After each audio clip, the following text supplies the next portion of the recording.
கடலூர் மாவட்டம் விருதாச்சலம் விருதகிரீஸ்வரர் ஆலயத்தில் அகில பாரத ஐயப்ப சேவா சங்கம் சார்பில் ஐயப்ப சுவாமிக்கு 54ஆம் ஆண்டு லட்சாதன பூஜை மற்றும் அன்னதானம் வழங்கப்பட்டது.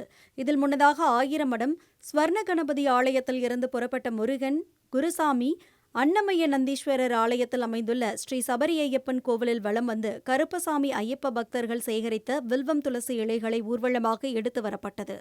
பின்னர் மணிமுத்தா நதிக்கரையிலிருந்து திரு ஆபரண பெட்டி, புனித கலசம் எடுக்கப்பட்டு அலங்கரிக்கப்பட்ட ஐயப்பன் சுவாமியை முக்கிய வீதிகளின் வழியாக அருள்மிகு பழமைநாதன் திருக்கோவிலை சுற்றி ஐயப்ப பக்தர்கள் தேரினை வடம் பிடித்து இழுத்தனர்.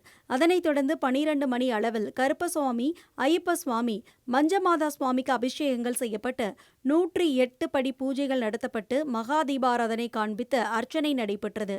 மேலும் அர்ச்சனை பூஜையில் பங்கேற்ற 1000த்திற்கும் மேற்பட்ட ஐயப்ப பக்தர்களுக்கு அன்னதானம் வழங்கப்பட்டது. இதனைத் தொடர்ந்து விருதகிரீஸ்வரர் ஆலயத்தில் ஐயப்ப சுவாமிக்கு பூஜையும் வெகு விமர்சையாக நடைபெற்றது. குருசாமி வெங்கட்ராம ஆசிரியர், முன்னாள் மாவட்ட பால்வள தலைவர் குருசாமி, வேங்கடவேணு விருதாச்சலம் கோட் குருசாமி ரங்கநாதன் ஆகிய தலைவர்கள் முன்னிலையில் நடைபெற்ற அர்ச்சனை நிகழ்ச்சியில் டிரைவர் குருசாமி ஏழுமலை, சண்முகசுந்தரம், விருதகிரி மோகன் உள்ளிட்ட 1000த்திற்கும் மேற்பட்ட ஐயப்ப பக்தர்கள் குருசாமி கலந்து கொண்டனர்.